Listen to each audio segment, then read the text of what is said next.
Leela Wells sat at the kitchen table in her Austin bungalow, leafing through an interior design magazine.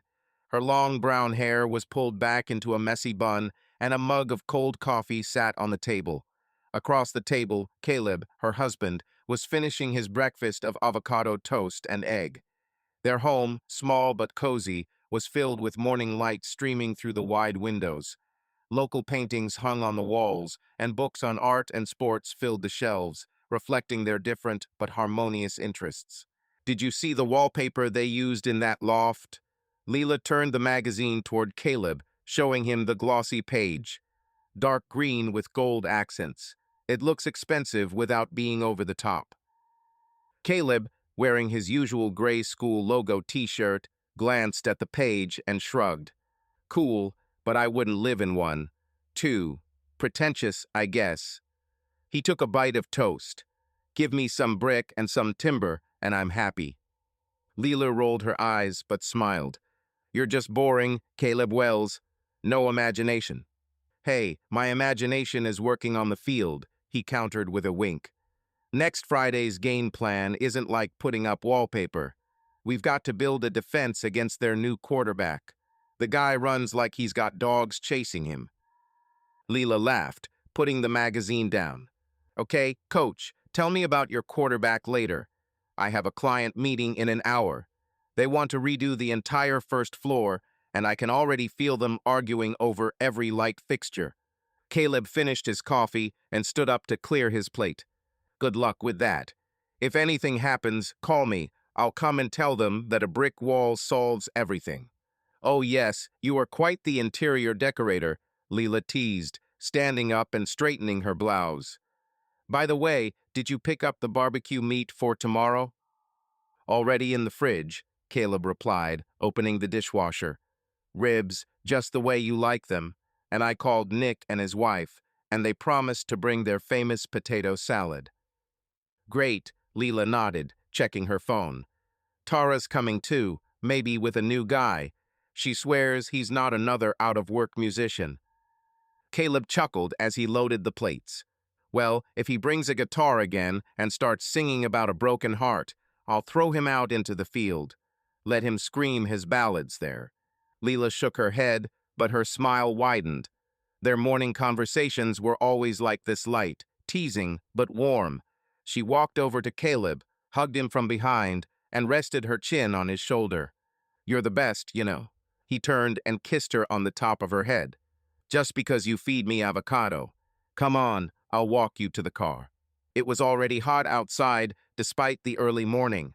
Their neighborhood, with its neat houses and green lawns, was buzzing with sounds. A dog barking somewhere, Mrs. Garcia's neighbor watering roses, and a teenager delivering newspapers on a bicycle. Leela opened the door of her white SUV, throwing her bag on the passenger seat. Don't forget about practice today, she reminded me. You promised the boys pizza if they worked hard. Already ordered, Caleb said, leaning against the car. 2 pepperoni, 1 pineapple for that new guy who thinks this is okay. Leela laughed. You never stop grumbling about pineapple on pizza, do you? It's a crime, Leela. A crime, he said with feigned seriousness, but his eyes were shining. She got behind the wheel, waved at him, and pulled out onto the road. Caleb watched her car disappear around the corner and headed back into the house to pack his gym bag. He loved these moments, ordinary, drama-free, when everything was in its place. Leela parked outside her client, Mrs. Rodriguez's office in downtown Austin. The building was modern, with large windows and a minimalist facade. She grabbed her sketch pad and walked inside, where she was greeted by Ellen, the client's assistant. Leela, you're right on time, as always, Ellen said, adjusting her glasses. Mrs. Rodriguez is already waiting, but I warn you, she's in the mood to choose between 5 shades of gray today. Leela smiled. I'm ready. I have fabric samples and 3 layout options. She'll choose something, even if it takes 3 hours. Ellen led her into the office, where Mrs. Rodriguez, an elegant woman in her 50s, was leafing through a furniture catalog. Her husband, Mr. Rodriguez, sat next to her, his head buried in his phone. Leela, honey, finally, Mrs. Rodriguez said, standing up. I was thinking maybe we should add an accent wall in the living room. Something bold, but not too loud. That's a great idea, Leela nodded, laying out the sketches on the table. Here are a few options: dark blue with texture or warm terracotta. Which one do you prefer? Mr. Rodriguez looked up from his phone. Can I just have white? White always works. Mrs. Rodriguez rolled her eyes. Jose, if I hear about white one more time, I'll paint the whole house pink. Leela, ignore him. Leela held back a giggle and began to explain the benefits of each option. The conversation dragged on, with Mrs. Rodriguez wanting more light but not too much, and Mr. Rodriguez insisting on practicality. Ellen brought coffee from time to time and tossed out ideas like adding built-in shelves. Leela enjoyed the process. She loved seeing her sketches come to life through debate and decision. Leela, you're a godsend, Mrs. Rodriguez said an hour later, finally choosing the terracotta wall.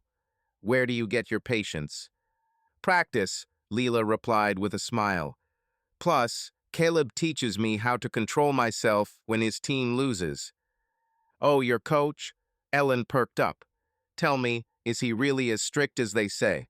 Only on the field, Leela said. At home, he's just a big kid arguing about pineapple on pizza. Everyone laughed, and Leela felt a surge of pride in Caleb. He was her anchor, the man who made her life complete. Meanwhile, Caleb was on the school field, where his team, the Austin Hawks, were practicing passes. The sun was hot, and the kids were trying their best, despite their fatigue. Among them, a new kid named Jake stood out, a lanky guy with red hair who was constantly cracking jokes. Coach, if I score 3 touchdowns on Friday, will you sing in the stands? Jake shouted as he caught the ball. Jake, if you score 3, I'll run with the ball myself, Caleb replied, crossing his arms. Now do 10 more push-ups for talking. The boys laughed and Jake fell to the grass, grumbling. Nick, the assistant coach, came up to them with a bottle of water. This kid's either going to be a star or he's going to ruin us all, Nick said, nodding at Jake. What do you think, Caleb? Can we make it to Friday?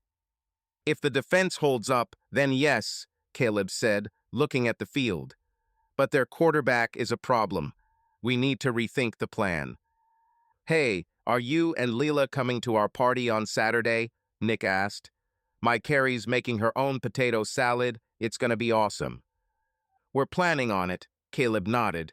Leela already asked if you remembered about the salad. She loves it. Ha, Carrie, I'll be thrilled, Nick said. By the way, did you hear Tara's with a new guy again? I swear she changes them faster than I change tires on my car. Caleb nodded. Leela says this one is normal, but I bet he'll still bring a guitar and start singing. They laughed and Caleb returned to training, shouting to the team, 2 more laps, don't be lazy. That evening, Leela returned home, tired but happy. Caleb was already there, grilling steaks in the yard. Their neighbor, Mr. Parker, an elderly widower, was sitting on his porch reading the newspaper. Hey, Caleb, it smells so bad I could climb over the fence, he shouted. Come on, Mr. Parker, there's enough for everyone, Caleb replied, turning the meat over. Leela walked out into the yard, holding 2 glasses of lemonade.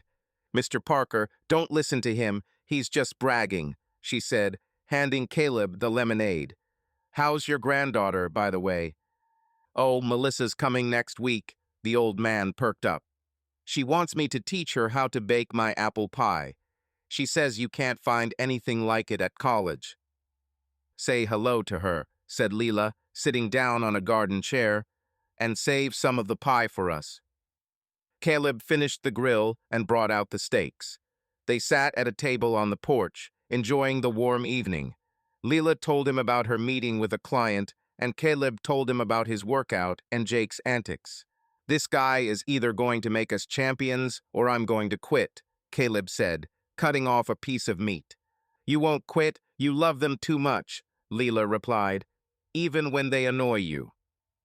Maybe so, he agreed. And how are your clients? Are they bothering you? We survived, Leela said. But Mrs. Rodriguez wants me to find the perfect gray for her sofa. It's going to be a long week. Gray? Really? Caleb shook his head. Tell her brick is better. Oh, shut up. Leela threw a napkin at him, and they both laughed. Later, in bed, Leela scrolled through her phone while Caleb read a sports magazine. Their bedroom was their sanctuary, soft beige walls, a wooden bed with lots of pillows, and an old blanket Caleb had brought from his mom's house. Have you thought about New Orleans? Leela asked, putting her phone down. Maybe next month. I found a cool hotel in the French Quarter. Sounds cool, Caleb said, still reading his magazine. Just promise you won't make me eat oysters. Weakling, she teased. Oysters are a classic. The classic is the burger, he countered, closing the magazine. But I'm in if you're into it. You are planning. Leela smiled, feeling the warmth of their conversation. She turned to him, resting her head on his shoulder. You know, sometimes I think how lucky we are. Home, friends, you. Everything is right. Caleb hugged her, kissing her forehead. Lucky, yes, but I still don't eat oysters. She poked him in the side, and they laughed, falling asleep to the sound of the fan. It was one of many evenings, simple, warm, full of love. Leela didn't know that such moments would soon become just a memory. It was a warm Friday night in Austin, filled with sounds. Music playing in the distance, kids riding bikes, and a gentle breeze rustling the magnolia leaves. Leela Wells stood in front of the mirror in her bungalow bedroom, adjusting the black dress she'd bought last week. It was form-fitting and low-cut, and she knew she looked stunning in it. Her brown hair fell in waves around her shoulders, and her light makeup accentuated her green eyes. She glanced at herself again, nodded in satisfaction, and picked up her purse. Caleb, her husband, was sitting on the living room couch, flipping through the sports channel on the TV. He was wearing his favorite t-shirt with the logo of the Austin Hawks, the high school team he coached. There was an open bottle of beer on the coffee table and a bowl of leftover chips next to it. "So how am I?" asked Leela, entering the living room and making a dramatic turn. Caleb looked up from the screen, looked at her, and whistled. "Damn, Leela, you look like you're going to the Oscars and not a bachelorette party. Tara is definitely going to be jealous." Leela laughed, adjusting the strap of her purse. "Tara, she'll come in something even more provocative, believe me. That's her style. Just wine and gossip. Don't expect me early, okay?" "No problem," Caleb said, getting up from the couch. "Just don't get so drunk you're dancing on the tables. I don't want to bail you out of the station." "Ha, very funny," Leela replied, rolling her eyes. "We'll just sit and chat, maybe dance to her 90s playlist. Nothing too crazy." Caleb walked over to a small box on the shelf by the door and pulled out a bottle of perfume. It was a new jasmine scent he had bought at the mall a few days ago while Leela was at a client meeting. "Here," he said, handing her the bottle. "I thought you'd like it. It smells like a flower garden, but not cloyingly so." Leela opened the box, sprayed a little on her wrist, and inhaled. "Oh, Caleb, that's gorgeous," she smiled, genuinely touched. "You always know what's right for me. Thank you." She leaned over and kissed his cheek, leaving a light smudge of lipstick. Caleb wiped his cheek with the back of his hand, mock grousing. "Hey, I'm all sparkly now. Go ahead, party star." Leela giggled, grabbed her keys, and headed for the door. Caleb followed her to the car. Their white SUV was parked in the driveway, next to a neatly manicured lawn. Their neighbor, Mrs. Garcia, waved from her porch, holding a garden hose. "Leela, you look like a model," she shouted. "Where are you going?" "To a friend's slumber party, Mrs. Garcia," Leela answered, opening the car door. "Just don't tell Caleb I'm leaving for good." "Ha, I'll keep an eye on him," Mrs. Garcia winked. "Caleb, don't miss her." "I'll try," Caleb chuckled, leaning against the car. "Leela, if anything happens, call me if Tara starts singing karaoke. I'll come rescue you." "Very funny," Leela said, getting behind the wheel. "Love you, coach." "And I you," Caleb replied, stepping back. She waved at him, started the engine, and pulled out. Caleb watched her car disappear around the corner and went back into the house. He felt nothing but the familiar warmth Leela went to a lot of girls' nights, and he never saw any reason to worry. He trusted her completely. This evening seemed as ordinary as dozens of others. Inside the house, Caleb plopped back down on the couch, picked up the remote, and changed the channel to the Texas A&M game. He opened a food delivery app and ordered chicken wings with barbecue sauce, his standard choice on Friday nights when Leela was out with her friends. While he waited for the delivery, a neighboring teenager, Miguel, knocked on the door. "Hey, coach, can I borrow the ball?" Miguel asked, wiping his sneakers on the mat. "The boys and I want to play outside." Caleb nodded, pointing towards the garage. "Take it, just don't break Mrs. Garcia's window. She'll rip my head off." "No chance, coach," Miguel grinned. "We're pros." "Yeah, the pros who got the ball stuck in her bushes last time," Caleb said, shaking his head. "Go on." Miguel ran off, and Caleb returned to the TV. The game was in full swing, and he was immersed in it, periodically checking his phone to see the score of the other game. Leela hadn't texted, but he didn't expect it. She usually texted around midnight, when she was getting ready to go home. It was business as usual. Meanwhile, Leela was driving down the highway toward downtown Austin, her SUV humming softly and pop music playing on the speakers. She glanced at her phone on the passenger seat and smiled when she saw a notification from Tara. "Where are you, Star? We already opened the wine." Leela didn't respond, focusing on the road. The city lights flashed past the window, and the smell of fried tacos from the street food trucks wafted through the air. She parked at a trendy apartment complex in the center, with plate glass windows and palm trees at the entrance. The concierge, a young guy named Raul, smiled at her as she walked in. "Miss Leela, back to Tara's?" he asked, opening the elevator. "You look like a cover story." "Thank you, Raul," Leela replied, adjusting her dress. "Just an evening with friends. Don't give me away to the boss." "My lips are sealed," he said with a wink. "Have fun." The elevator took her to the 10th floor, where Tara's apartment was. The door was slightly open, and laughter and music could be heard from inside. Leela walked in, immediately caught up in the party atmosphere. The living room was decorated in a loft style. Brick walls, huge windows with a view of the city, leather sofas, and a bar with colorful bottles. Tara, in a bright red dress, noticed Leela and squealed. "Leela Wells, finally." Tara ran up, holding 2 glasses of wine. "Take it, this is yours. We're already on the 2nd bottle." "Seriously?" Leela took the glass and took a sip. "What, you started at lunch?" "Almost," Tara giggled, pulling her toward the couch. "Meet Kim, she works at the gallery. And this is Jenna, she just got back from Mexico." Kim, a woman with short black hair and chunky earrings, waved. "Tara told me you're a designer. I'm looking for someone for my office. Maybe I should drop by for a consultation." "Of course," Leela nodded, sitting down. "Send me photos of the room. I'll come up with something cool." Jenna, a blonde in a denim jacket, leaned closer. "And I heard that your husband is a coach. Is it true that he makes the players run laps if they are late?" Leela laughed. "True. Caleb is strict, but fair. His team loves him, although they sometimes grumble." "Cool," Jenna said. "My brother played football in high school, but he quit because the coach was a tyrant. Your husband is clearly not like that." "No, he's great," Leela replied, feeling a little proud. "He just knows how to motivate." Tara plopped down next to him, pouring wine. "Enough about husbands, girls. Let's talk about something funny.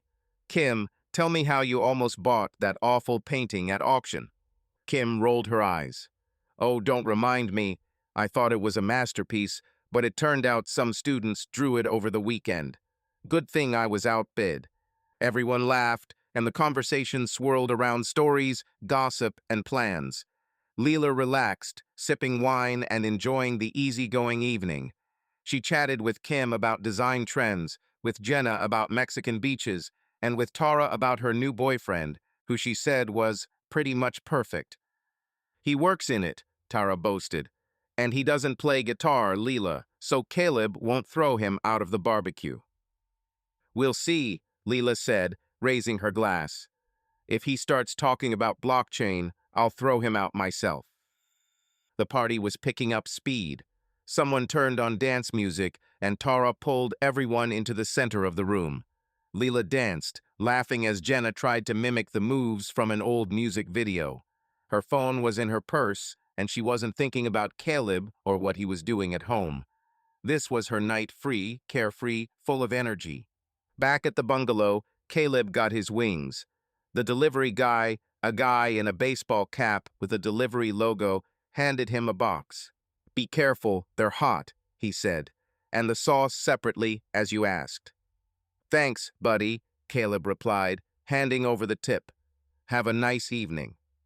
He walked back into the living room, set the box on the table, and opened it, inhaling the aroma. The game on the screen was at halftime, and he turned on a football podcast to fill the silence. His neighbor, Mr. Parker, peered in through the open window. "Caleb, wings again," he shouted. "When are you going to learn how to cook something normal?" "Hey, Mr. Parker, this is a classic," Caleb replied, chewing. "Want some? I can share." "No, my diet won't survive this," the old man said, shaking his head. "But it smells tempting. Where's Leela?" "A friend's having a bachelorette party," Caleb said. "She'll be home late." "Well, don't be bored there." Mr. Parker winked and went to his room. Caleb smiled, leaned back on the couch, and went back to the podcast. He didn't think about Leela any more than he had to. She always came home from slumber parties with stories, and he loved listening to them. The evening was going on as usual, and there was no sign that this night would change everything. Caleb Wells sat on the couch in the living room of his bungalow in Austin, Texas, with a box of chicken wings on the coffee table. The television was showing the University of Texas football game against Oklahoma City, but the score was not going Texas's way, so Caleb was more focused on his beer and food. He was wearing a gray t-shirt with the logo of the Austin Hawks, the high school team he coached, and his phone was lying next to him, occasionally checking for messages from co-workers. Leela, his wife, was away at her friend Tara's bachelorette party, and Caleb was in the mood for a quiet evening without any fuss. The clock on the wall read 10:30 p.m., and the house was quiet except for the hum of the television and the distant barking of a dog in the next yard. Caleb took a bite of his wing, licked his fingers, and reached for a napkin.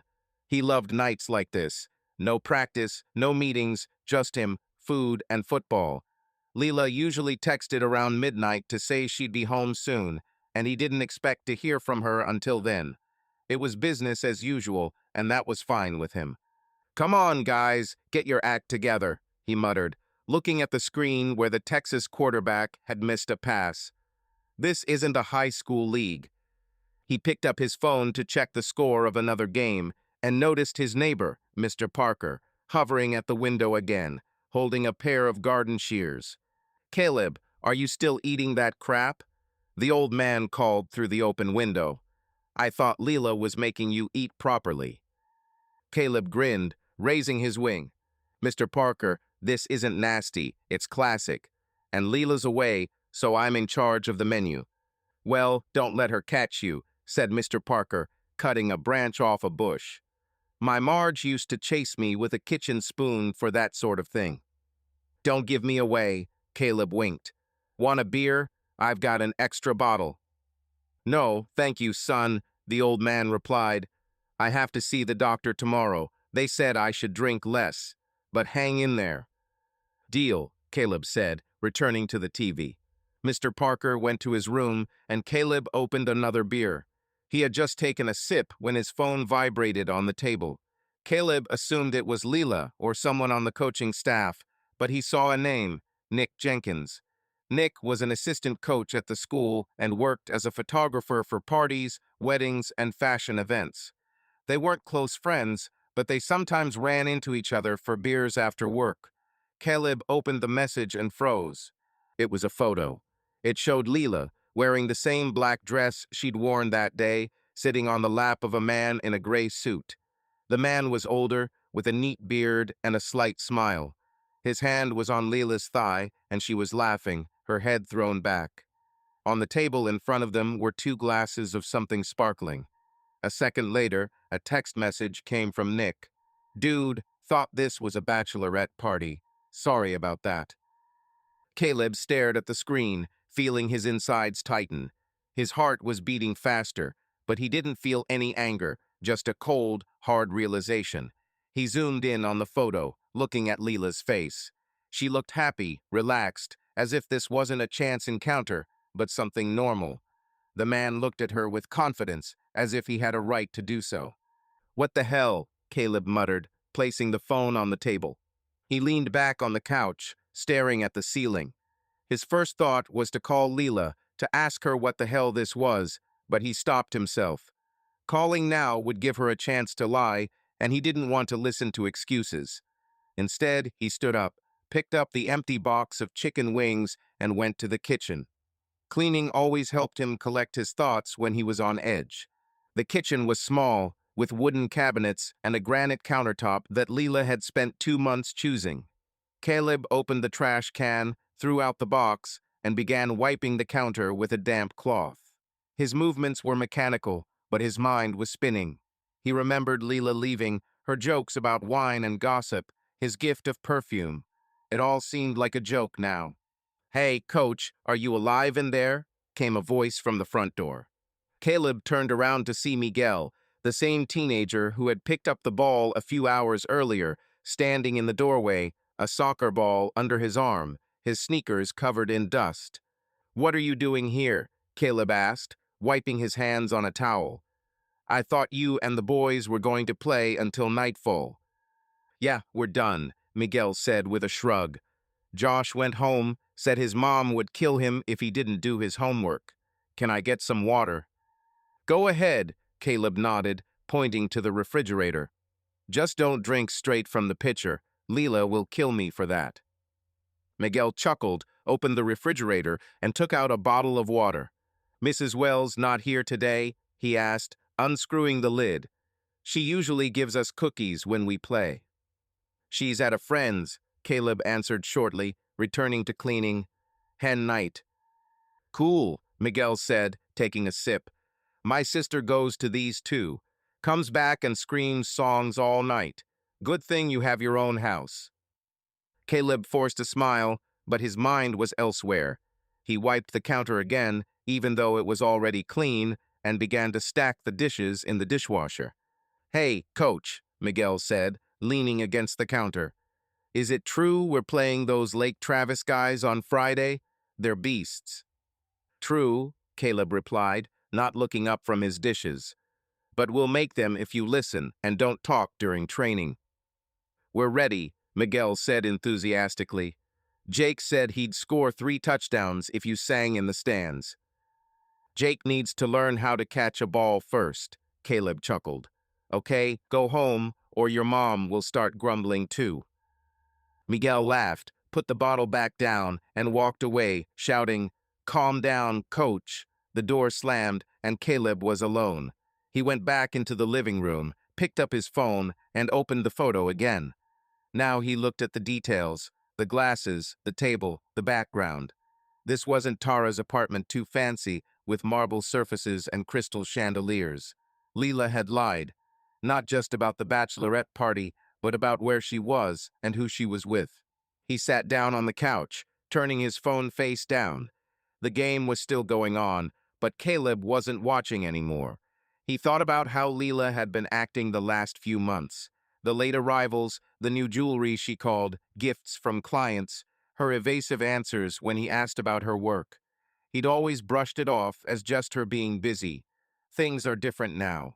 Caleb stood up, walked around the room, and began to straighten the pillows on the couch, even though they were fine. He moved the remote control to the table, wiped away a sauce stain he had noticed on the armrest. These small actions kept him grounded, preventing his emotions from spilling out. He didn't want to scream, he didn't want to break anything. He wanted to figure out what to do next, but he didn't know yet. There was a car outside, and Caleb looked out the window, thinking it was Leela who had come home earlier. But it was the neighbor, Mr. Parker, backing his truck into the garage. Caleb sighed and went back to cleaning. He opened a cabinet to get some cleaning supplies and noticed an old box of photos that Leela had been trying to sort through. On top was their wedding photo. Leela in a white dress, he in a tuxedo, both laughing. Caleb closed the box and put it back. "Caleb, are you awake in there?" came a voice from the door. He turned around to see Nick's wife, Carrie, standing in the doorway holding a plastic container. Her blonde hair was pulled back into a ponytail, and she was wearing a tracksuit, as if she had just come from a run. "Carrie," Caleb asked, surprised, "what are you doing here?" "I brought you some leftover pie," she said as she walked in. "Nick said you were home alone, and I was baking apple pie for our book club meeting. I don't want it to go to waste." "Oh, thanks," Caleb said, accepting the container. "Want to come in? I have some beer." "No, I'll just be a minute," Carrie said, looking around the living room. "Leela's at a slumber party, right? Tara's throwing another party." "Yeah," Caleb nodded, trying to keep his voice even. "She said they'd drink wine and chat." "Classic," Carrie smiled. "I remember her, Tara and I getting drunk at one of those hen parties and singing Spice Girls until 3 in the morning. Nick still remembers it." Caleb forced a laugh, but his mind was on the photo. Carrie didn't seem to notice. "Okay, I won't distract you from football," she said, heading for the door. "See you at the barbecue tomorrow?" "Sure," Caleb replied. "Thanks for the pie." Carrie left, and Caleb set the container on the kitchen table. He walked back into the living room, picked up his phone, and opened the text from Nick again. He wanted to text, to ask where it was taken, but he decided against it. Instead, he began cleaning up more, wiping down the TV, folding magazines, straightening the picture frames on the shelf. Each action was an attempt to maintain control, to keep himself from losing it. The clock read 11:15 p.m. Leela hadn't texted, and Caleb didn't expect her to. He sat on the couch, looking at the off-screen TV. The photo was still in his mind. Leela, the man, his hand, her laughter. He knew this evening would no longer be ordinary, but he didn't know what to do about it yet. He just cleaned, waited, and tried not to lose himself in the cold that was filling him from the inside. Caleb Wells stood in the kitchen of his Austin, Texas, bungalow, wiping down the already spotless granite countertops. His movements were mechanical. He'd pick up a rag, drag it across the surface, find a non-existent spot, and scrub again. The television in the living room was silent, the football game long since meaningless. His phone was face down on the coffee table, but the image from Nick's text was still in his head. Leela, his wife, sitting on the lap of a man in an expensive suit, laughing, his hand on her thigh. Nick's text dude thought this was a bachelorette party. Sorry about that only added to the cold feeling gripping Caleb. It was 11:45 p.m., and the silence in the house seemed too loud. He rearranged the coffee can on the shelf, adjusted the Austin magnet on the refrigerator, and was about to wipe down the stove when there was a knock at the door. Caleb paused, wiped his hands on a towel, and frowned. Leela wouldn't have knocked. She had a key, and she wasn't supposed to be home this early. He walked into the living room, glancing at his phone, but there were no new messages. The knock came again, light but insistent. Caleb opened the door to find Sophie Martin, Leela's best friend, standing on the porch in jeans, a gray sweatshirt, and sneakers, her blonde hair slightly damp as if she had just gotten out of the shower. She was holding her phone, and her expression was a mixture of awkwardness and guilt. Caleb immediately noticed that she was not dressed for the party Leela had mentioned. "Sophie," he said, stepping aside, "what are you doing here?" "Hi, Caleb," she replied, her voice quiet. "Can I come in? I just wanted to talk." Caleb nodded, though his insides were tense. He gestured for her to enter the house and closed the door. Sophie walked into the living room, looking around as if she were new to the place, even though she had been there dozens of times. She stopped at the couch, but didn't sit down, just crossed her arms and looked at Caleb. "You didn't go to the party," he said, more of a statement than a question. He leaned against the wall, holding a towel in his hands. Sophie shook her head, looking at the floor. No, I was going to. I even got dressed, but I couldn't. She looked up. Caleb, I know what's going on, and I think you should know too. Caleb felt his stomach clench. He didn't want his suspicions to be confirmed, but he already knew that Sophie wouldn't just show up at midnight. He gestured silently to the couch. Sit down. Do you want water or anything? No, I'm fine, Sophie said, sitting on the edge of the couch. It's hard. Caleb sat down on the chair opposite her, a towel on his lap. He looked at her, waiting but not rushing her. Sophie took a deep breath and began. Leela, she's not at the bachelorette party. Well, maybe there are some friends there, but that's not the point. She's dating someone else. His name is Grant. He owns a construction company, works with its clients. It's been going on for 4 months. Caleb was silent, his face still, but inside he was seething. He pulled out his phone, opened the text from Nick, and showed Sophie the photo. Leela, the black dress, the man in the suit, her laughter. Is this him? Caleb asked, his voice even but firm. Sophie looked at the screen and nodded. Yes, it's Grant. She looked away. Caleb, I'm so sorry. I didn't mean for you to find out like this. How did you know? He asked, putting the phone away. And why now? Sophie clasped her hands, her fingers nervously fiddling with the hem of her sweatshirt. I noticed something weird a couple of months ago. Leela was different. She was always late for our meetings, making up excuses. One time we were at a cafe, she went to the bathroom, and her phone was left on the table. A notification came through. I didn't want to look, but Grant's name popped up, and it was. Sophie hesitated. It was something like, I miss you, when will I see you? I thought maybe it was a client, but then I saw her hide her phone when I was around. And her stories about work stopped adding up. Caleb listened, his jaw tense. He remembered how Leela had been late lately, citing client meetings, new jewelry that she called gifts. He'd brushed it off, thinking it was her career. Why didn't you tell me before? He asked, looking into her eyes. Sophie sighed, her shoulders slumping. I tried, but every time I brought it up, she either changed the subject or started saying that she loved you, that it was just stress, that she would figure it out. I wanted to believe that she would come to her senses, and I was afraid that you wouldn't believe me unless I had proof. Caleb nodded, even though he felt his trust in Leela crumbling like a house of cards. He stood up and paced the room, stopping at the window. It was dark outside, only the streetlight illuminating the lawn. The neighbor's dog, Buddy, ran past, chasing something in the grass. She's using the hen parties as a cover, Sophie continued, her voice firmer. Tara knows, but she keeps quiet because she doesn't care. And I couldn't pretend it was okay anymore. Caleb turned to face her. You could have told me at any time, Sophie. Why today? She looked at him, her eyes full of guilt. Because I was supposed to be there today. Leela called, begged me, said it would be fun, but I knew Grant would be there too. I didn't want to be part of this deception. And when I said no, she wasn't even surprised, like she didn't care if she was noticed or not. Caleb was silent, processing her words. He remembered Leela leaving, her jokes, his gift of perfume. It all seemed like a joke now. He returned to the chair and sat down, rubbing his temples. 4 months, he said, more to himself. 4 bloody months. I'm sorry, Caleb, Sophie said, her voice shaking. I should have come earlier, but I didn't know how.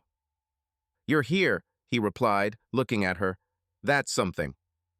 At that moment, a car was heard outside, and Caleb tensed, thinking it was Leela. But it was the neighbor, Mr. Parker, who was walking his dog. The old man noticed the light in the house and called out through the window. Caleb, are you still awake? Buddy decided that midnight was the perfect time for a walk. Caleb walked over to the window, opened it, and forced a smile. It's okay, Mr. Parker. Just chatting. Buddy's a great guy, keeping you on your toes. Yeah, this dog will outlive me, The old man chuckled, tugging on the leash. Good night, son. And tell Lilia that her flowers in the flower bed are gorgeous.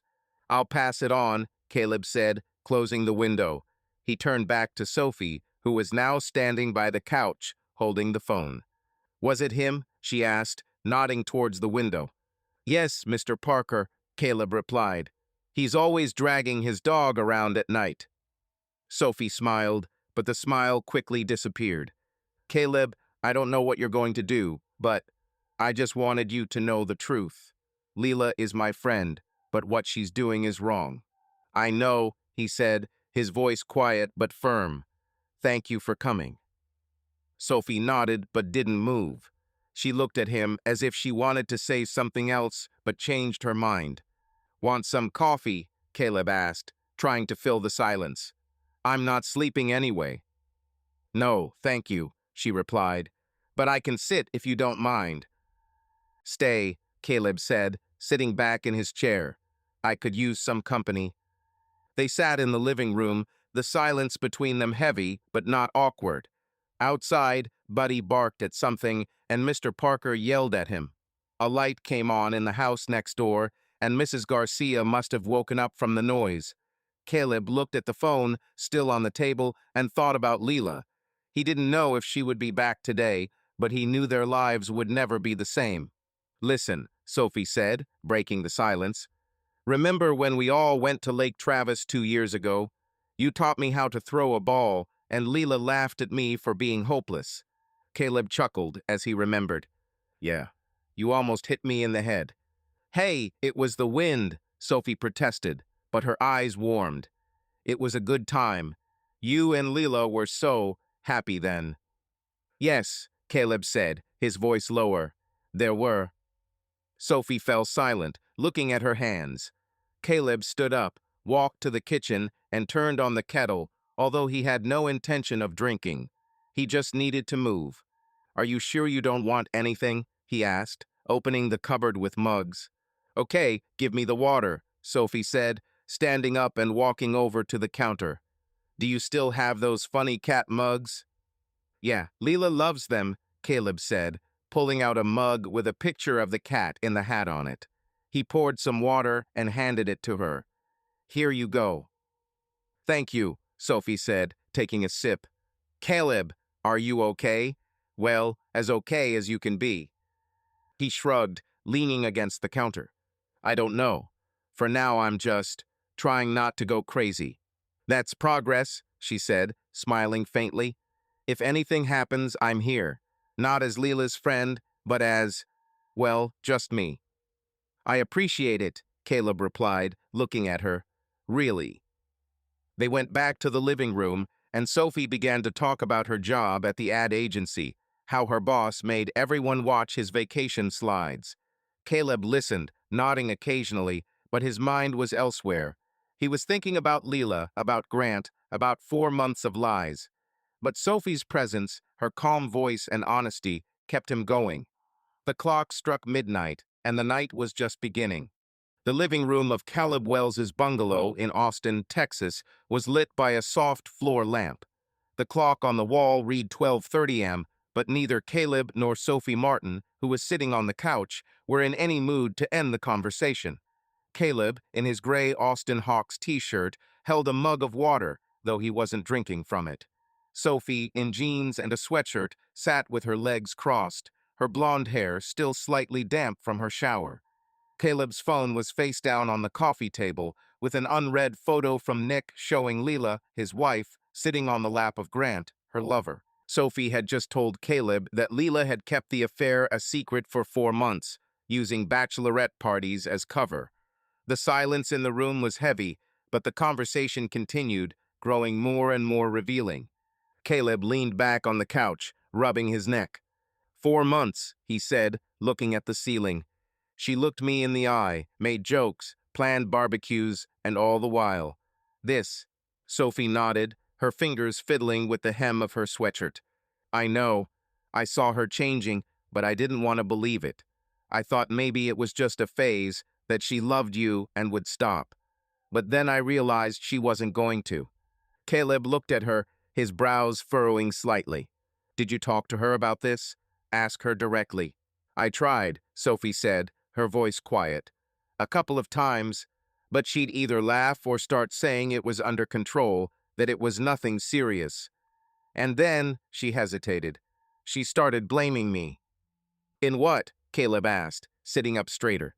Sophie looked away, her cheeks turning slightly pink. That I was too close to you. She said that I hung out with you too much, that we got along too well.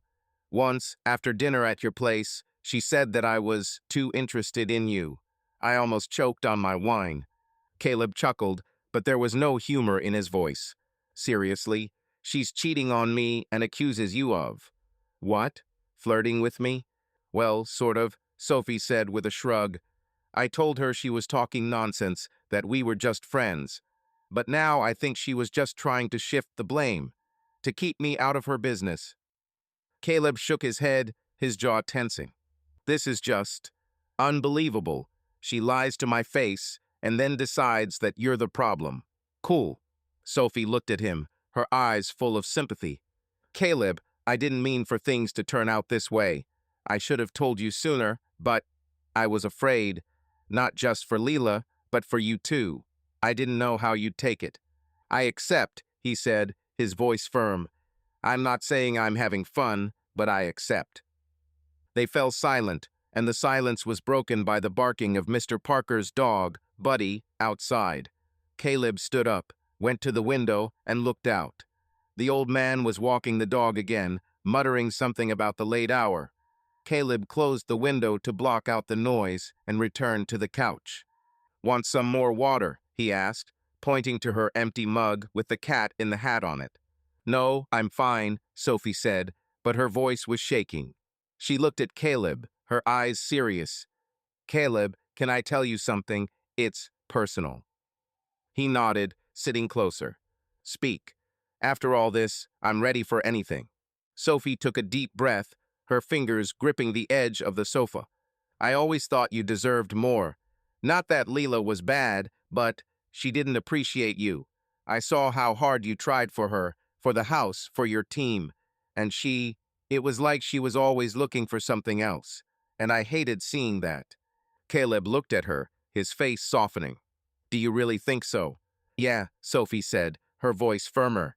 I know it sounds weird because I'm her friend, but I saw you doing everything you could to make her happy, and she just took it for granted.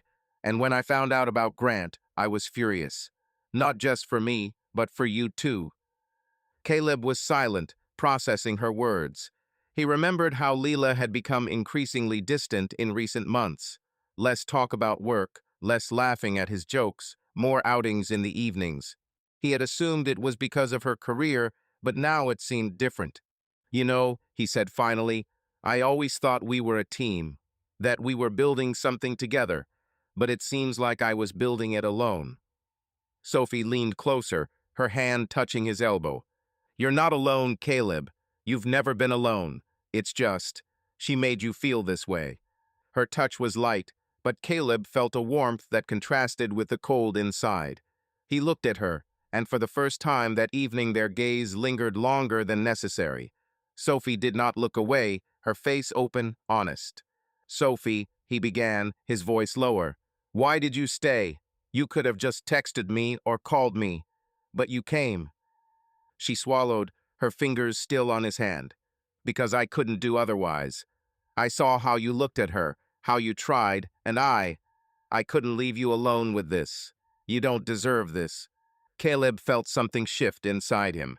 He wasn't thinking about Leela at that moment, or about Grant or the photo. He was only seeing Sophie, her eyes, her voice, her honesty. He leaned closer, and she didn't pull away. Their faces were inches apart. You were always there, he said quietly, even when I didn't notice. I've noticed you, she replied, her voice almost a whisper. Always. The moment hung in the air, and Caleb did what felt right. He leaned down and kissed her. It wasn't rushed or desperate, it was slow, like they both knew it was inevitable. Sophie responded, her arms wrapping around his neck as they pulled each other closer. The kiss deepened, and everything that had come before the pain, the lies, the betrayal faded into the background. They pulled away, but not far. Sophie looked at him, her breathing uneven. "Caleb, is this okay?" she asked, her voice shaking. "I don't want you to think that I'm—" "It's okay," he interrupted, his hand still on her waist. "This isn't about her. This is about us." Sophie nodded, her eyes shining. She kissed him again, and this time they didn't stop. They moved into the bedroom without turning on the light.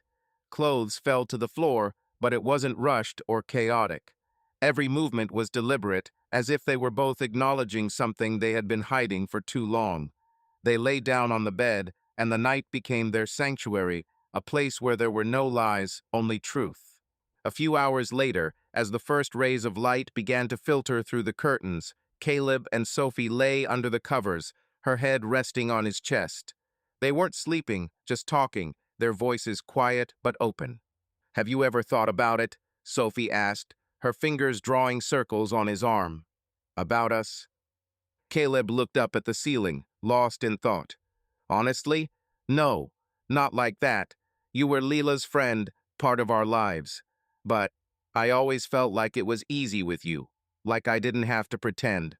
"Me too," she said, "but I kept it to myself because, well, you were married, and I didn't want to be the one who ruined everything." "You didn't ruin anything," Caleb said, turning to face her. "Leela did, and you were just being honest." Sophie smiled, but her smile was sad. "I was afraid that you would hate me for knowing and keeping silent." "I don't hate you," he replied, his voice firm. "I'm grateful. You could have just left, but here you are." They fell silent, and the sound of a car outside broke the silence. Caleb tensed, but it was just a garbage truck driving down the street. He relaxed, hugging Sophie tighter. "Remember when we made pizza at your place?" Sophie said, her voice lighter. "Leela forgot the timer, and we almost burned down the kitchen." Caleb laughed at the memory. "Yeah, and you tried to save her by pouring water on her. There was smoke all over the house." "Hey, I was panicking," Sophie said indignantly, poking him in the side. "And you stood there laughing like it was a show." "Because it was a show," he said, still laughing. "Leela grumbled for a week that the oven smelled burnt." They continued to reminisce, their voices mingling with the sounds of the morning. Birds singing, the squeal of the garbage truck tires, Buddy's distant bark. The neighbor, Mrs. Garcia, went out to water her roses, humming in Spanish. Caleb and Sophie were oblivious to the passage of time, lost in a conversation that was both new and familiar. "Listen," Sophie said, propping herself up on her elbow. "If you could go back in time, what would you change? Well, not about Leela, but in general." Caleb looked at her thoughtfully. "I would probably spend more time with my friends. With you, with Nick, with Carrie. Roman too got so caught up in being a good husband that I forgot how to simply live." "You already do," Sophie said, her voice soft. "You make your team better. You make this house a home. You make people happy, Caleb." He looked at her, feeling the warmth of her words. "You too, Sophie. You've always done it." They kissed again, and this kiss wasn't about passion. It was about intimacy, about finding something real in each other. The morning was coming, and they knew this moment was theirs, but they didn't talk about what would happen next. They were just there, together, in the bedroom that still smelled of Leela's jasmine perfume, but it didn't matter anymore. It was a quiet morning in Caleb Wells's bungalow in Austin, Texas. Sunlight filtered through the bedroom curtains, illuminating the scattered clothes on the floor and the bed where Caleb and Sophie Martin lay under the covers. Caleb, in his gray Austin Hawks t-shirt, stared at the ceiling, his arm draped over Sophie's shoulder. She, in his old gym t-shirt, was asleep, her blonde hair spilling across the pillow. The clock on the nightstand said 7:15 m, and the house was filled with the usual Saturday sounds. Birds singing, a car passing, the distant bark of Buddy, the neighbor's dog. Caleb was still processing the events of the night before. Nick's text with a photo of Leela on Grant's lap, Sophie's confession about her 4-month affair with the man, their own unexpected move toward intimacy. He did not sleep, but he felt a strange calm, as if the truth, however painful, had set him free. There was the sound of a car pulling up outside, and Caleb tensed. He recognized the hum of an engine. It was their white SUV. Leela was back. He carefully pulled away from Sophie, careful not to wake her, and pulled on the jeans that were lying on the chair. Sophie stirred, opened her eyes, and sat up, adjusting her t-shirt. "Is it her?" she asked quietly, her voice hoarse with sleep. "Yeah," Caleb replied, nodding toward the window. "I'll go meet you." "I'm with you," Sophie said, standing up and pulling on her jeans. "I don't want you to be alone." Caleb looked at her, his face softening. "Thank you, but it might not be nice." "I can handle it," she replied, her eyes determined. "We can handle it." They walked out into the living room, where Caleb's phone was still lying with an open text from Nick. The front door clicked open and Leela walked in, swaying slightly. Her black dress was a little wrinkled, her makeup slightly smudged, but she was smiling, holding her purse and shoes. Her voice was loud, with a drunken playfulness. "Caleb, you won't believe what Tara did," she said, throwing her purse on the couch. "We were drinking wine and dancing, and then she put on this stupid 90s playlist, and I nearly died laughing." Her words were cut off when she noticed Sophie standing at the kitchen counter in Caleb's t-shirt. Leela froze, her smile fading. She looked at Caleb, then back at Sophie, her eyes narrowing.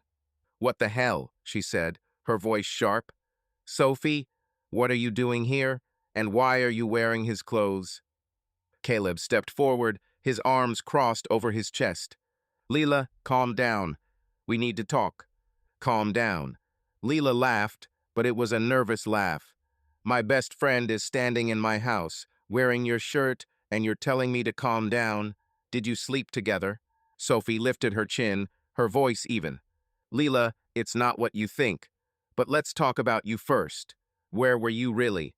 Leela turned pale, her hand tightening on the strap of her purse. "What?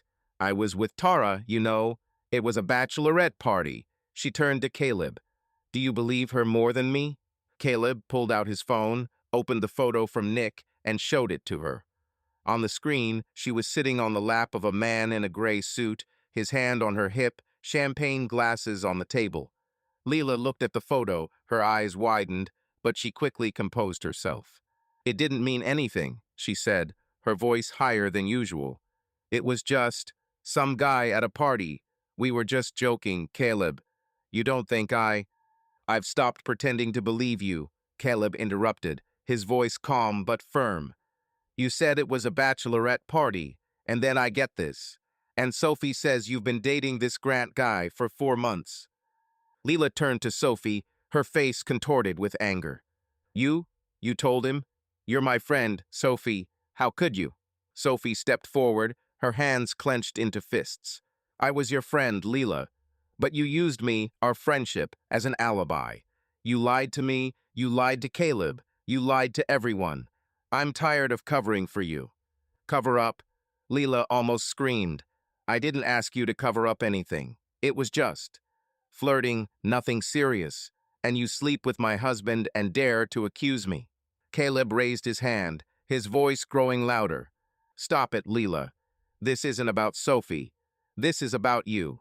You've been lying to me for months. This Grant guy, he's not just some party animal. You sat on his lap like it was normal, like I didn't matter." Leela opened her mouth, but the words stuck. She looked at Sophie, then at Caleb, her eyes filling with tears, but it didn't look sincere. "You don't understand," she said, her voice breaking. "It wasn't like that. I needed a break. Work, stress, all of it. I didn't mean to hurt you, Caleb." "You didn't want to?" Caleb shook his head. "You lied to my face. Every night you said you were with Tara or the clients. Every time you put that dress on and left. You chose it." Leela stepped towards him, her hand shaking. "Caleb, please. We can talk. Just the two of us. Without her." She glanced at Sophie. "She shouldn't be here." Sophie crossed her arms, her voice cold. "I'm here because Caleb deserves the truth. And you hid it. You used me to cover up your trips to Grant. You think I haven't seen how you hide your phone, How do you laugh at his texts when you think no one's looking? Leela turned even paler, her lips pressed together. You were spying on me? That's low, Sophie, even for you. No, Leela, Sophie replied. It's mean to lie to your husband, to your friend, to yourself. I'm tired of being part of your lies. Leela turned to Caleb, her voice pleading. Caleb, you don't believe her, do you? We've been together for 5 years. This is all. This is just a mistake. I can explain. Caleb looked at her, his face unreadable. You don't make mistakes for 4 months in a row, Leela. You make a choice, and you chose him. Leela opened her mouth, but said nothing. She dropped her purse on the floor, her shoes still in her hand. She looked at Sophie, her eyes sparkling. You've always wanted him, haven't you? She said, her voice full of venom. All those dinners, those jokes, those friendly conversations. You were just waiting for the moment to get into my life. Sophie shook her head, her voice calm. It's not about me, Leela. It's about you. You destroyed it yourself. Leela clenched her fists, her face flushing. She looked at Caleb, then at Sophie, and without another word, she turned and walked out, slamming the door so hard the picture frame on the shelf shook. The sound of her car pulling away from the house echoed in the silence. Caleb and Sophie stood silently. He went to the window and watched the red taillights disappear around the corner. The neighbor, Mr. Parker, was still outside, walking Buddy. He saw the movement and called out. Caleb, is everything all right? What kind of noise? It's okay, Mr. Parker, Caleb replied, opening the window. The door just slammed. Ah, young people, the old man chuckled, tugging the dog by the leash. Good night, son. Easy, Caleb said, closing the window. He turned to Sophie, who was still standing by the couch, her arms hanging at her sides. Are you okay? She asked quietly. I don't know, he replied, rubbing his neck. But I'm glad you're here. Sophie nodded, her face serious. Me too. I didn't want it to turn out this way, but I couldn't stay silent any longer. You did the right thing, Caleb said, sitting down on the couch. Want some coffee? I can't sleep anyway. Yes, go ahead, Sophie replied, sitting down next to her. But only if you have the normal kind, not the instant kind that Leela hides in the closet. Caleb chuckled, smiling for the first time that morning. I threw out that garbage last year. Come on, I'll cook you some normal stuff. They went into the kitchen, where Caleb turned on the coffee machine. As it hummed, Sophie began to tell the story of her last work trip to Dallas, where her boss made everyone listen to his fishing stories. I swear he showed us 100 pictures of the same base, she said, rolling her eyes. I almost fell asleep. Caleb laughed as he poured coffee into 2 mugs. Remind me not to go fishing with him. My coaching staff brags less. They returned to the living room with coffee, and the conversation became easier. Outside, Mrs. Garcia went to water her roses, humming in Spanish. The garbage truck drove down the street, and Buddy began barking again. Caleb and Sophie sat sipping coffee, their voices mixing with the sounds of the morning, giving the feeling that despite the pain, they were not alone. Remember when you and Leela and I used to play board games at Nick's? Sophie said, smiling. You were so mad when I won at Monopoly. Because you cheated, Caleb said, poking her with his finger. I'm still convinced you switched the dice. It's talent, not cheating, she replied with a wink. They continued to talk, remembering old moments that seemed so distant after that night. Caleb felt the pain of Leela's betrayal was still there, but Sophie's presence, her honesty and warmth, made the pain bearable. The morning continued, and they sat talking as the world around them woke up. It was a quiet but tense Saturday morning in Caleb Wells's bungalow in Austin, Texas. Caleb sat at the kitchen table, holding a mug of black coffee he'd brewed an hour earlier, but never finished. His gray Austin Hawks t-shirt was slightly wrinkled from a sleepless night. Sophie Martin, still wearing his old sweatshirt, was making toast in the kitchen, humming a tune from the radio that played softly on the windowsill. The living room, where hours earlier Leela, Caleb's wife, had caught them cheating on him, was now a familiar place. The couch, the coffee table with an empty box of winged eggs, a framed photo slightly displaced by the slam of the door. The morning continued, but the events of the previous night, the photo of Leela on Grant's lap, her lie about the bachelorette party, his and Sophie's intimacy were still hanging in the air.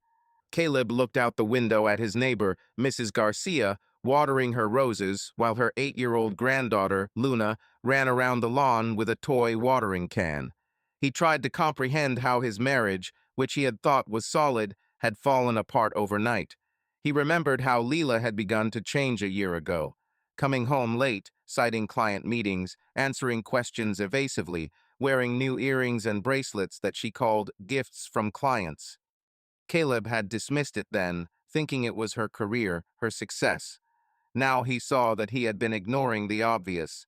"The toast's ready," Sophie said, setting a plate of toasted bread and butter on the table. "I only found some jam in the fridge. Would you mind strawberry?" Caleb came out of his thoughts and looked at her. "Yeah, fine," he said, taking the toast. "Thanks, Sophie. You don't have to do this, you know." "I know," she said, sitting down across from me with her own mug of coffee. "But I'm hungry, and you look like you haven't eaten since last week. So eat."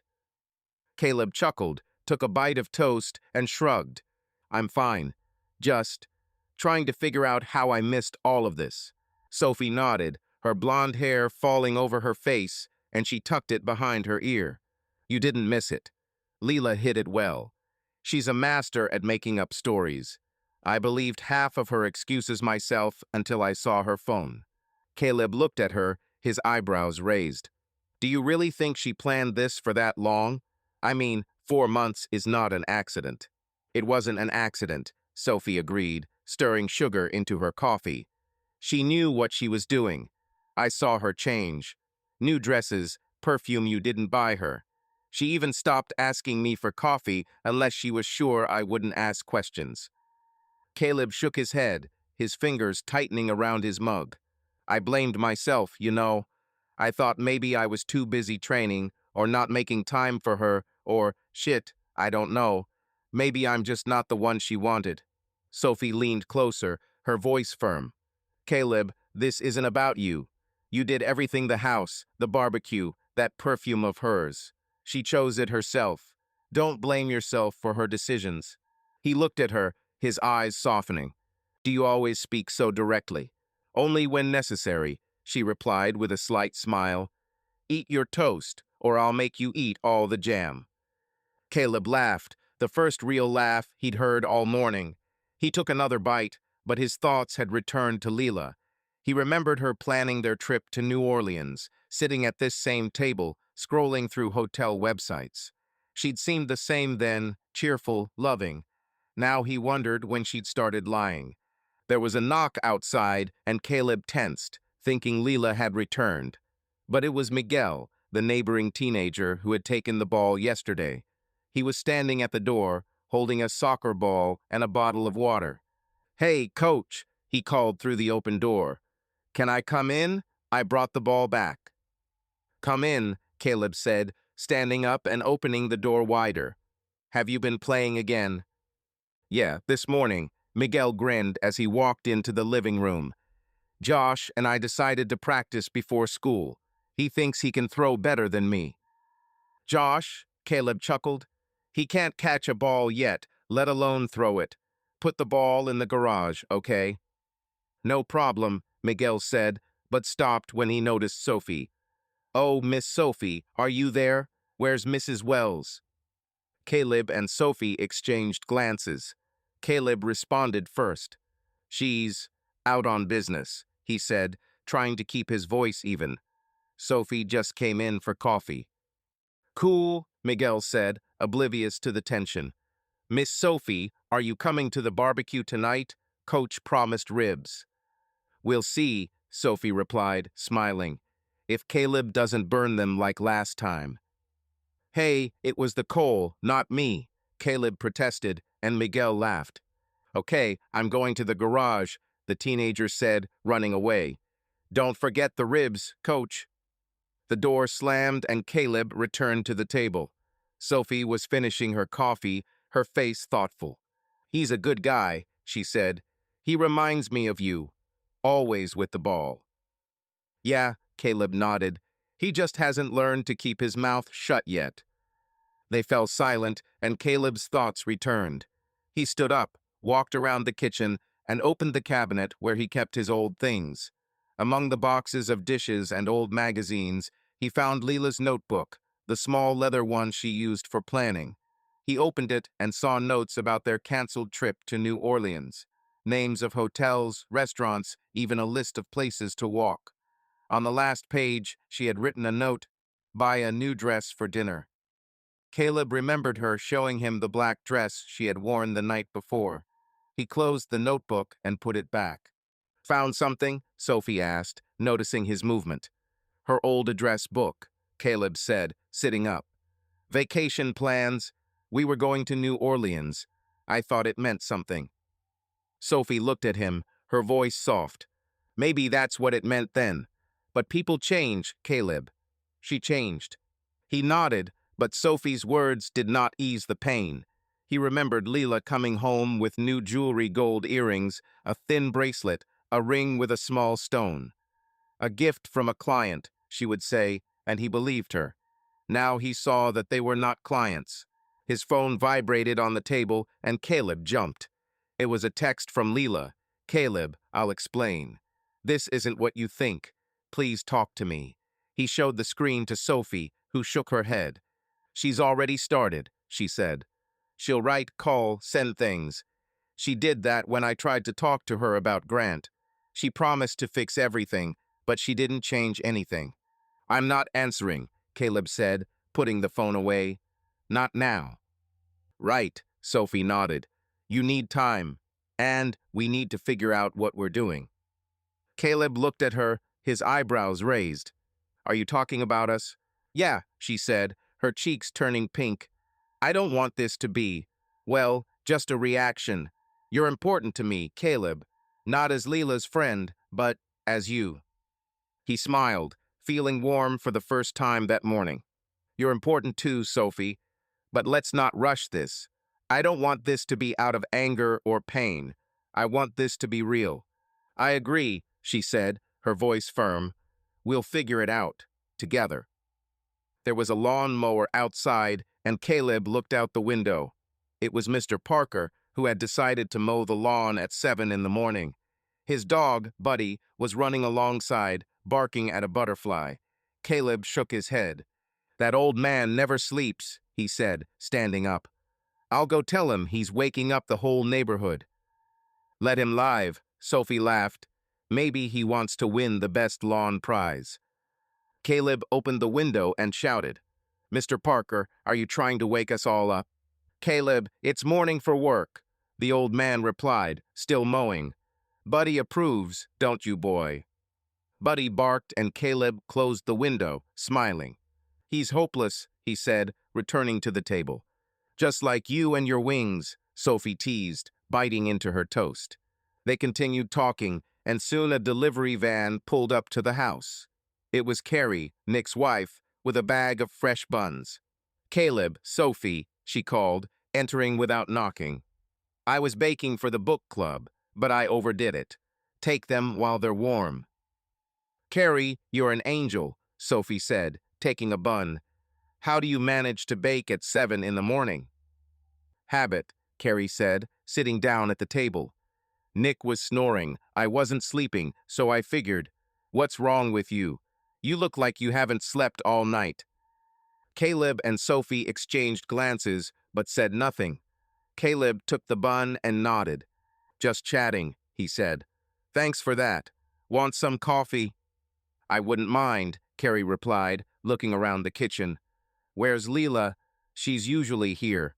Commands breakfast." "She's busy," Caleb said, pouring coffee. "She'll be back soon." Carrie didn't ask any questions, instead starting to talk about her book club and the book no one had finished. Caleb and Sophie listened, nodding, but their minds were elsewhere. Caleb's phone vibrated again, another text from Leela. "Please give me a chance. I love you." He turned off the screen and put the phone in his pocket. Sophie noticed, but said nothing, simply squeezing his hand under the table.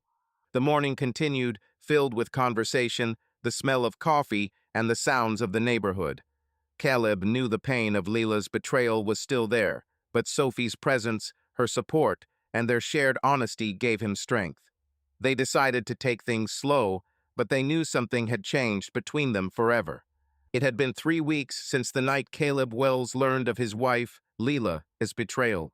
The bungalow in Austin, Texas, still bore the marks of their life together, but Caleb was trying to move on. He sat at the kitchen table, flipping through the practice schedule for his high school football team, the Austin Hawks.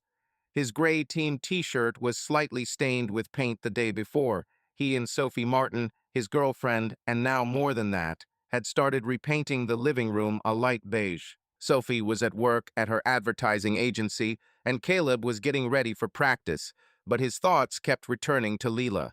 Her texts arrived almost every day, long apologies, promises to make things right, photos of their old trips. He'd find gifts from her on the porch, a bottle of his favorite bourbon, a card with their wedding date, an old photo of Lake Travis. He didn't answer, but each item stirred memories. Caleb sighed, closed his laptop, and grabbed his car keys. He needed to pick up coffee before his workout, so he decided to stop by Bean and Brew, a local cafe in downtown Austin. The streets were busy. Tourists were taking pictures of graffiti on the walls, a busker was playing guitar, and a taco truck was smoking on the corner. Caleb parked his truck, walked into the cafe, and was immediately greeted by the smell of freshly brewed coffee and baked goods. "Hey, Caleb," called the barista Mia, a young woman with a nose piercing. "The usual, a large black, no sugar." "Yeah, Mia, you know me," Caleb smiled, walking up to the counter. "And throw in a couple of croissants. The guys at practice will whine if I show up empty-handed." "Got it, coach," Mia said, ringing up the order. "How's your team doing? Ready for Friday?" "We're trying," Caleb replied, taking out his wallet. "If our new guy, Jake, doesn't drop the ball, maybe we'll win." "Ha, tell him I'm rooting for him," Mia said, handing him a paper cup of coffee. "The croissants will be here in a minute." Caleb nodded and walked over to the sugar counter to grab a lid. It took him a moment to notice Leela sitting in the corner by the window. She looked perfect. Navy blue blouse, perfectly coiffed brown hair, gold earrings he didn't recognize. She was sipping a latte and scrolling through her phone, but her smile was strained, as if she was trying to appear relaxed. Their eyes met, and Leela froze, her hand clenching around her mug. "Caleb," she said, standing up, "I didn't expect you here." He nodded, his face remaining neutral. "Me too," he replied, picking up the lid for his glass. "Just came in for some coffee." Leela stepped closer, her voice soft but insistent. "Can I talk? Please. I've been thinking a lot." Caleb looked at her, his fingers tightening around the glass. "Leela, I'm not sure we have anything to talk about." "Yes," she said, her eyes shining. "Caleb, I know I screwed up, but we can fix this. We were happy, remember?" Caleb shook his head, his voice calm but firm. "You miss what I gave you, Leela. Home, stability, barbecues on Saturdays, but not me." Her face twitched, but she quickly pulled herself together. "It's not true," she said, her voice growing louder. "I love you, Caleb. It was a mistake, a stupid mistake. I didn't mean for it to turn out this way." "Mistake?" Caleb raised his eyebrows. 4 months, Leela. You lied to me for 4 months. It's not a mistake, it's a choice." Leela opened her mouth, but found no words. She looked at him, her eyes full of hurt, but Caleb felt no guilt. He saw her attempt to regain control, but he was not going to give in. "Caleb, your croissants," Mia called from behind the counter, holding out a paper bag. "Thanks, Mia," Caleb said, stepping away from Leela. He picked up the bag and turned to face her. "I have to go. Good luck, Leela." She stood there, her lips pressed together, her eyes a mixture of anger and pain. She said nothing more, just turned and walked out of the cafe, her heels clicking on the sidewalk. Caleb watched her disappear around the corner, feeling a mixture of relief and sadness. He knew she wouldn't change, but part of him still remembered their better days. "Hey, coach, are you okay?" asked the guy at the next table, a student named Trevor who sometimes worked at the cafe. "You look like you've seen a ghost." Caleb forced a smile. "Yes, Trevor, everything is fine. It's just the morning. How are your studies?" "It kills," Trevor said, taking a bite of his donut. "My chemistry exam is next week, and I still don't understand what molarity is." "Ask Mia, she's a chemist, I think," Caleb said, nodding toward the barista. "And don't skip practice, I saw you on the track team." "Sorry, coach," Trevor laughed. "Don't throw me out." Caleb walked out of the cafe, clutching his coffee and a bag of croissants. He got into his truck and drove home, thinking about Leela. Her words, "we can fix this," were echoing in his head, but he knew they were empty promises. She didn't want him back. She wanted the comfortable life he'd given her. At home, Caleb found Sophie in the living room, where she was applying a second coat of paint to the walls. The radio was playing old rock, and there were paint cans and old sheets on the floor. Sophie, wearing denim overalls and a paint stain on her cheek, turned around when she saw him. "Finally," she said, putting down her brush. "I thought you ran off to another state for coffee. Where are the croissants?" "Here," Caleb said, handing her the bag. "And coffee, if you want." "You're a hero," Sophie replied, opening the bag and taking a bite of her croissant. "I'm fresh. How was your trip?" Caleb sat down on the couch, placing his coffee on the table. "I ran into Leela at a cafe." Sophie froze, her eyebrows raised. "Seriously, and what did she say?" "That we can fix it," he said, rubbing his neck. "That she loves me, that it was a mistake. It's like you said, she's trying to get back what she lost." Sophie nodded, sitting down next to him. "And what did you answer?" "That she doesn't miss me, but what I gave her," Caleb said. "She left angry, but I think she knows I'm right." Sophie put her hand on his shoulder. "You did the right thing. She can't just come back and pretend nothing happened." "Yeah," Caleb said, looking at her. "But it still sucks." I looked at her and remembered how happy we were. And then I remembered how she lied. Sophie squeezed his hand. "You know, I used to remember how we all hung out together. But then I realized that she was always out of place, like she was playing a role. And you were the real thing." Caleb smiled, his eyes warming. "You always know what to say." "That's because I'm smart," Sophie winked, standing up. "Come on, grab a brush. I need to finish this wall. I don't want to live in a half-painted living room." Caleb laughed and picked up a brush. They started painting, chatting about random things. Sophie told him about how her boss at the agency made everyone look at his fishing photos, and Caleb shared a story about his new guy, Jake, who dropped the ball again during practice. "He swears he's going to be a star," Caleb said, dipping his brush into the paint. "And I swear I'll fire him if he doesn't stop talking." "You won't fire them," Sophie said, applying paint to the wall. "You love them too much." "Maybe so," he answered, smiling. Mrs. Garcia's voice could be heard outside, calling her granddaughter Luna to come home. "Luna, stop running. It's time for lunch," she shouted.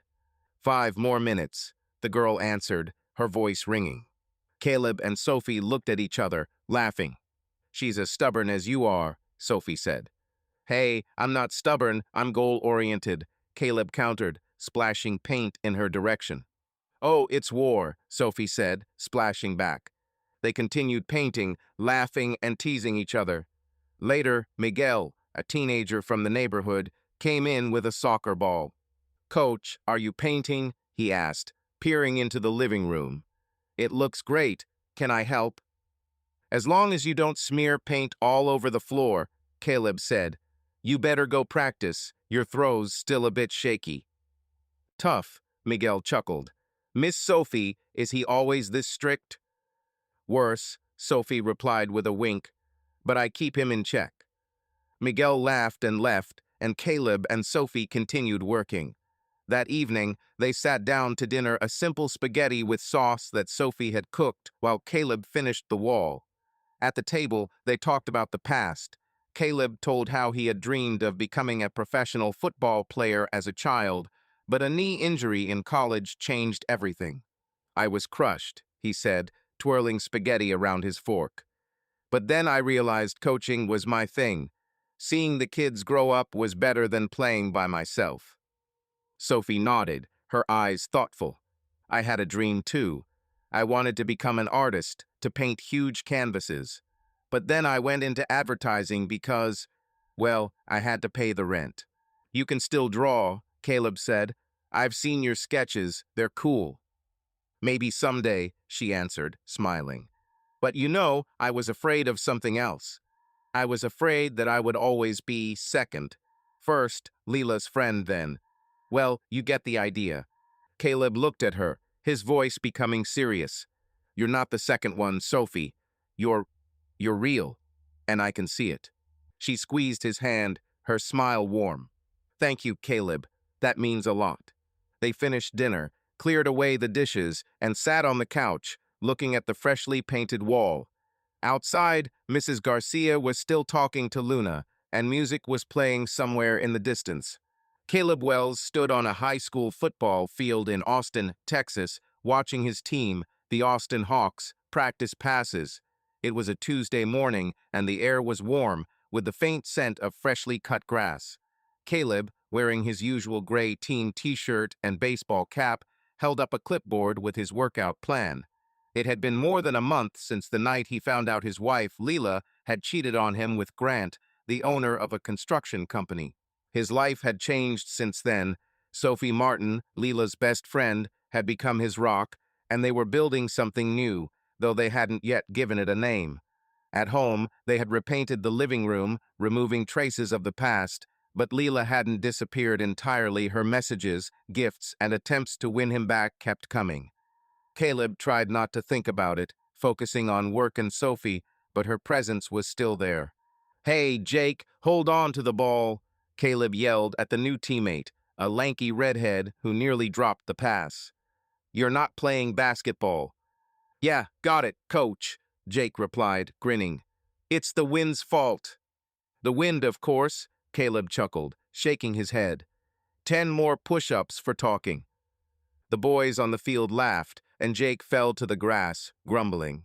Another player, Miguel, a neighborhood kid who often hung out at Caleb's house, approached assistant coach Nick Jenkins. Coach, is it true that you and Miss Sophie are together now? Miguel asked, adjusting his helmet. My sister saw you at the cafe. She said you looked like a couple. Caleb froze, but quickly pulled himself together. Miguel, your pass is better than your gossip. Focus on the game, he said, but the corner of his mouth twitched into a smile. Just asking, coach, Miguel laughed as he ran onto the field. Nick, standing nearby, grinned. Kids, he said, sipping from a bottle of water. They notice everything. Look, Caleb, are you okay? After, well, all this? Yeah, fine, Caleb replied, looking out at the field. Just trying to keep things in order. I understand, Nick nodded. If anything, Carrie and I are here. And by the way, she's making her potato salad for Saturday. Are you and Sophie coming? We are, Caleb said. Sophie already asked if there would be your famous sauce. Ha, she knows her stuff, Nick said, clapping him on the shoulder. Okay, I'll go chase these lazybones away. The training continued, but Caleb was distracted. He thought about Leela, about her texts that came almost every day. The last one was yesterday. Caleb, I know you're mad, but give me a chance. We were happy.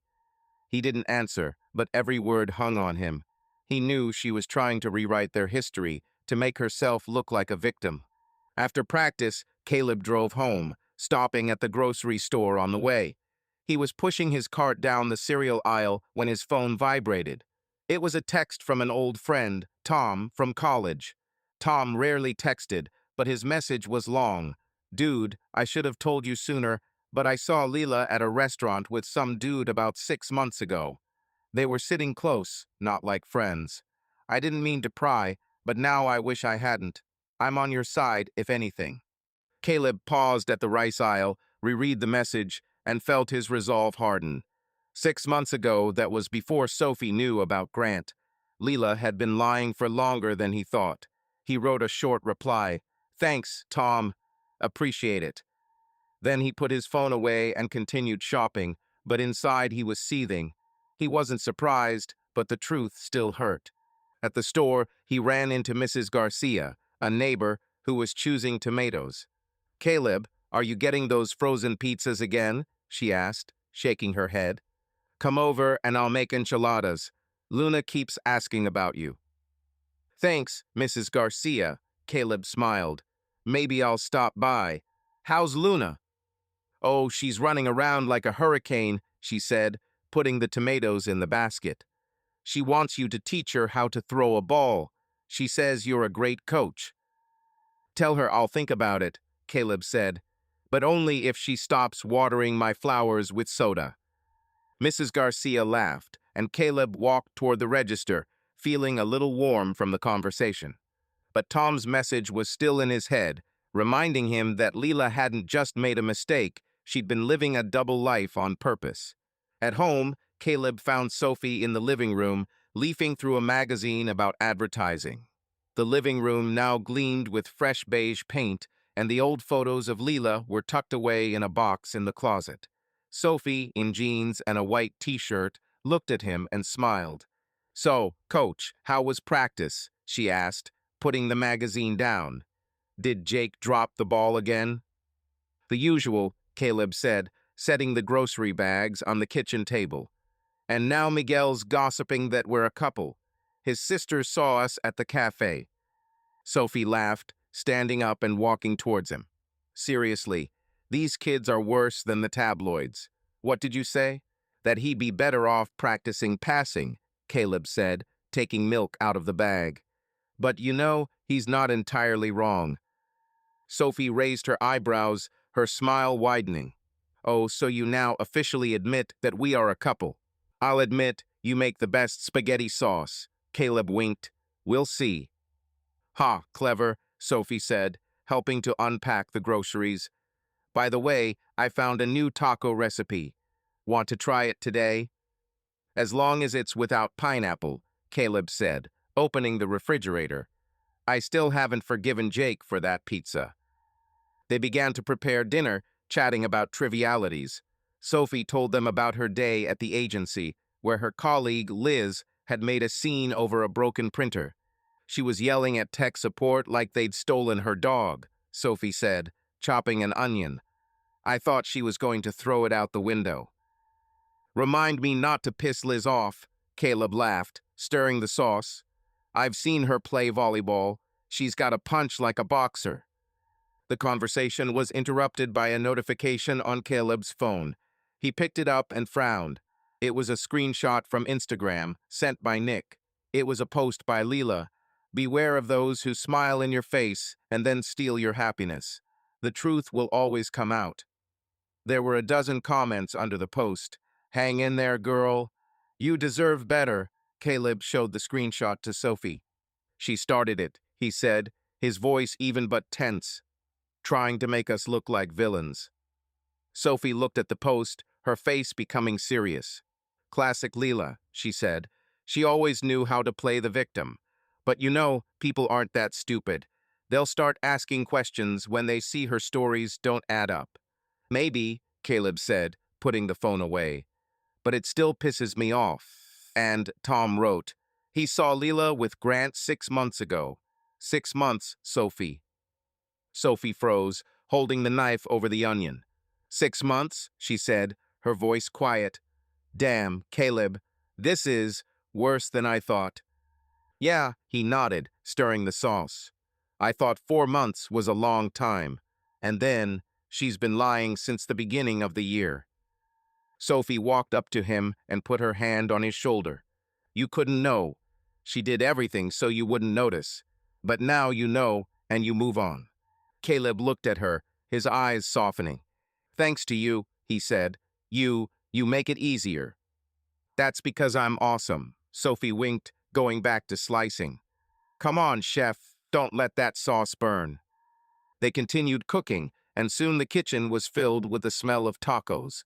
Outside, Miguel and his friend Josh were throwing a ball around in the street, their laughter coming through the open window. Mrs. Garcia yelled at them not to break her fence, and in the distance, a car was playing music. Caleb and Sophie sat down to dinner, and the conversation turned to lighter topics. Sophie told them about the time her coworker Liz almost quit over the printer, and Caleb told them about Jake trying to talk him into making the starting lineup. He said he'd score 3 touchdowns if I gave him a chance, Caleb said, taking a bite of his taco. I said I'd give him a chance if he'd stop dropping the ball. Harsh, Sophie laughed. But you're right. This guy is all enthusiasm and zero precision. Like you at Monopoly, Caleb teased, and Sophie nudged him with her elbow. Hey, I'm the Monopoly champion, she protested. You just can't accept losing. They laughed, and Caleb felt the pressure of Leela's post and Tom's textees. He knew his friends were divided.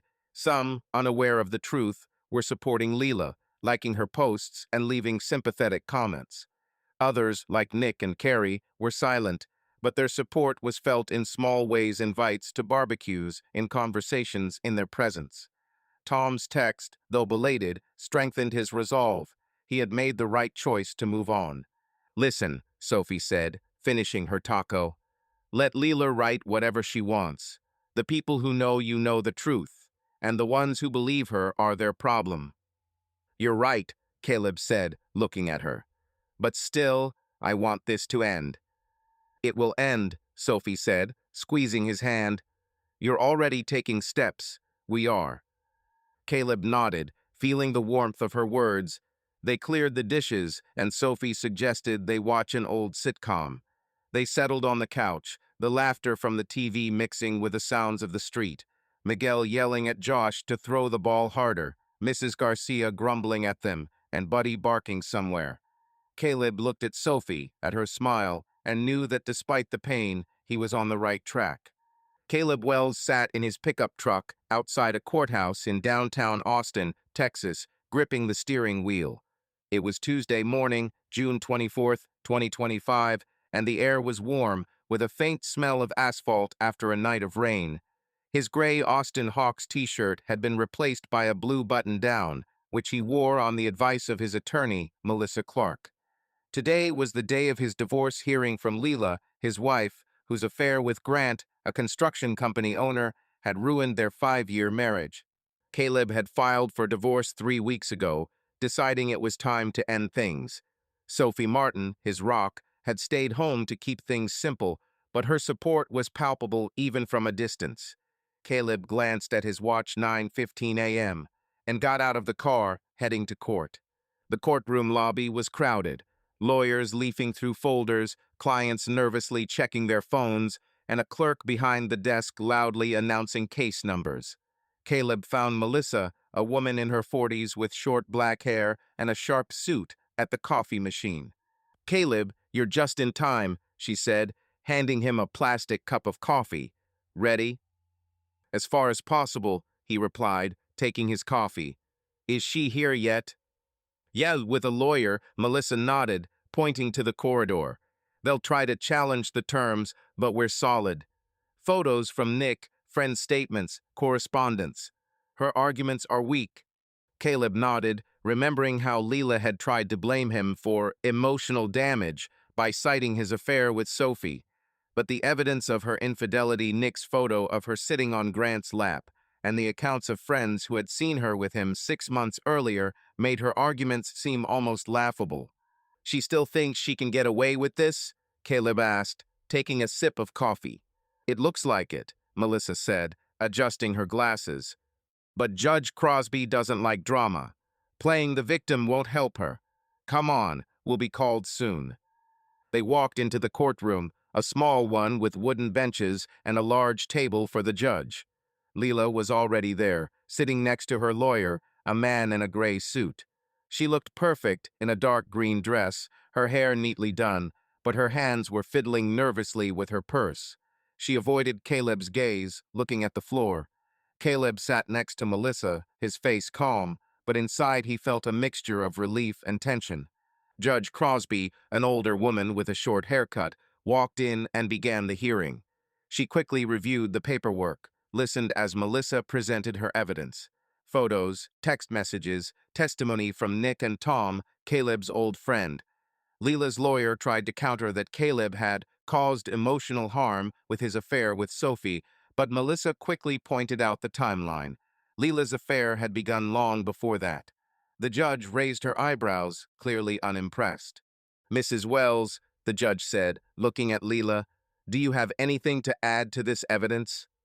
Leela opened her mouth, but her lawyer put his hand on her shoulder, whispering something. She shook her head. "No, Your Honor," she said quietly, her voice shaking. "Then I see that the case is clear," said the judge. "The divorce is approved. The terms of the division of property remain as in the application." She signed the papers, and 10 minutes later it was over. Caleb watched Leela pack her purse, still not looking at him.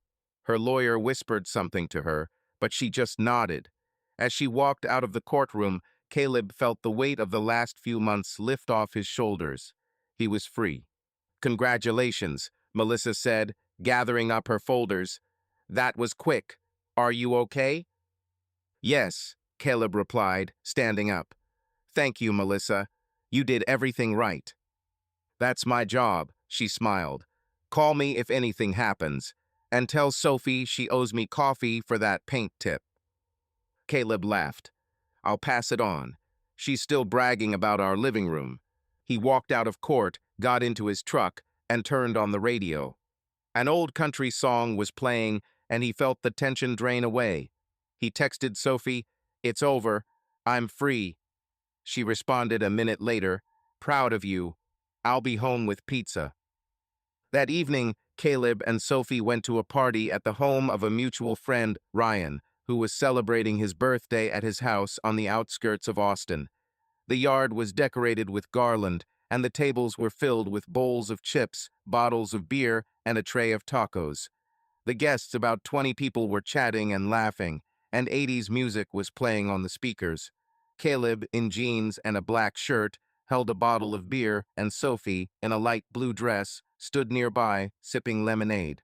"Ryan went overboard with the lights," Sophie said, looking around the yard.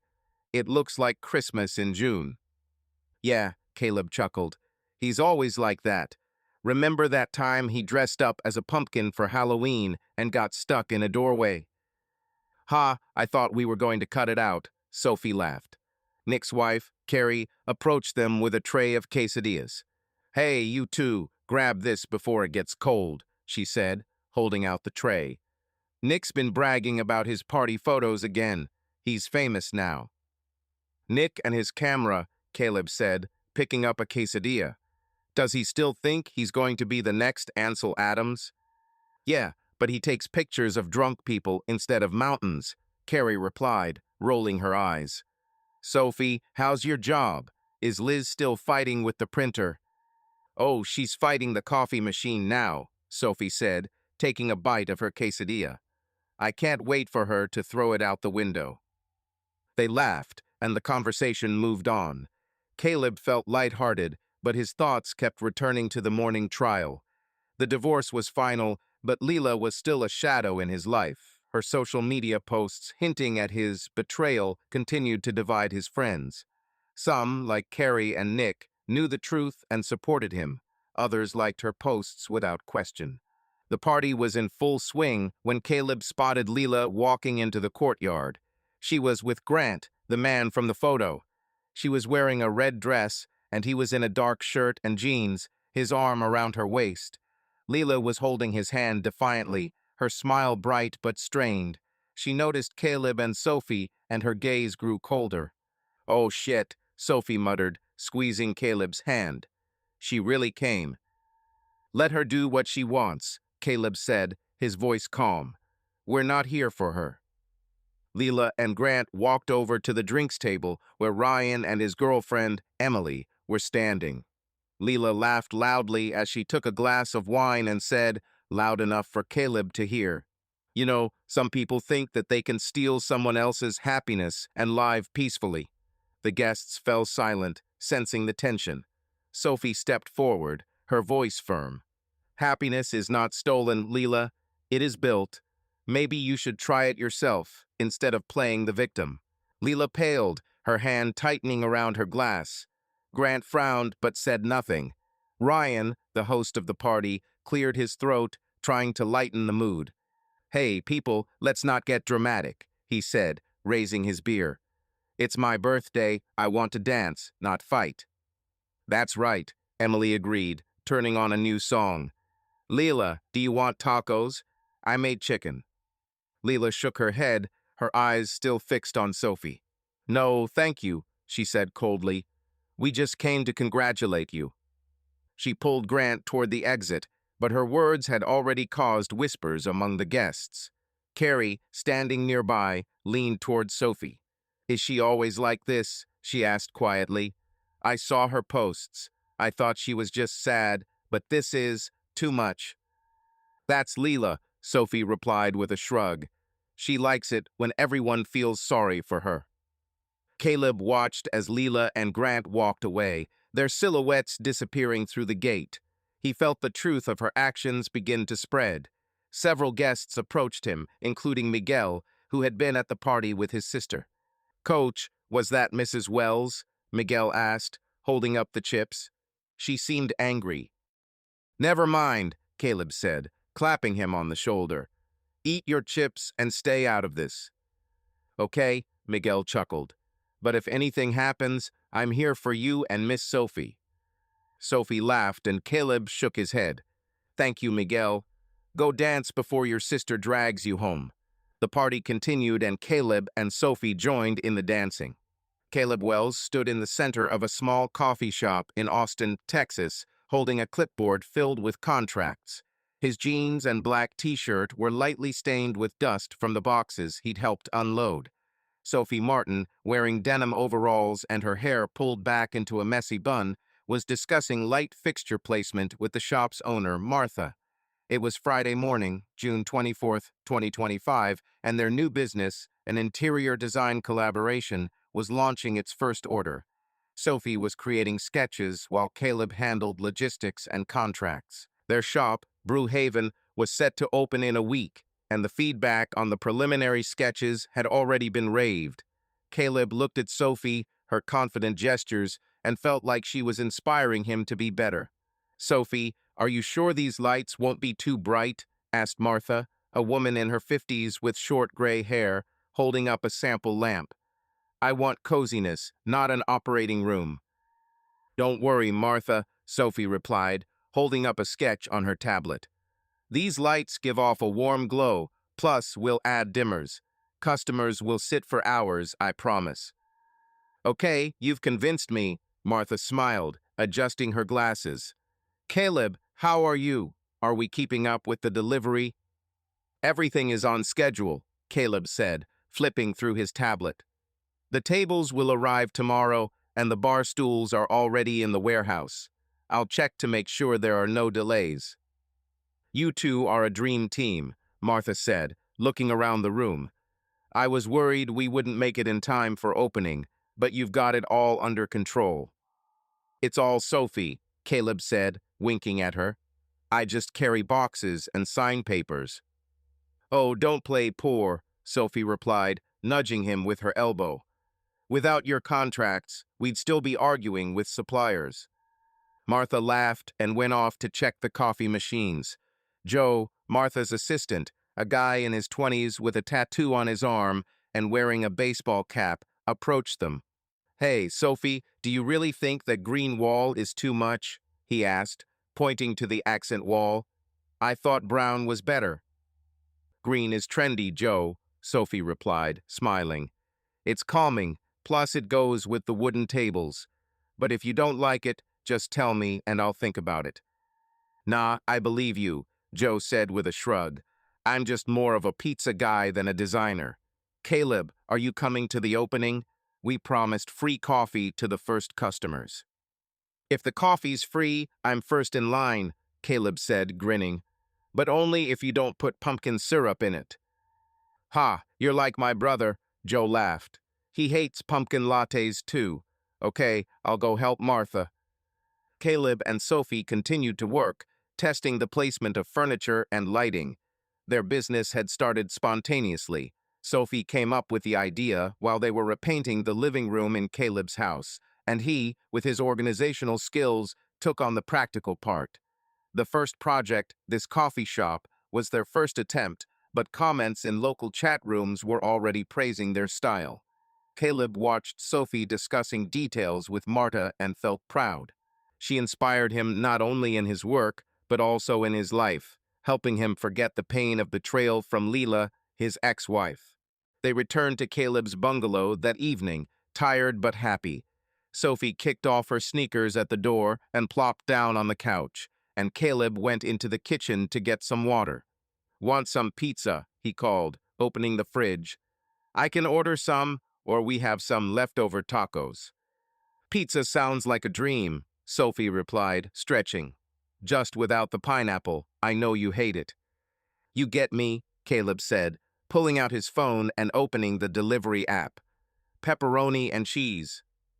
"And lots of cheese," Sophie added, standing up and coming over to him.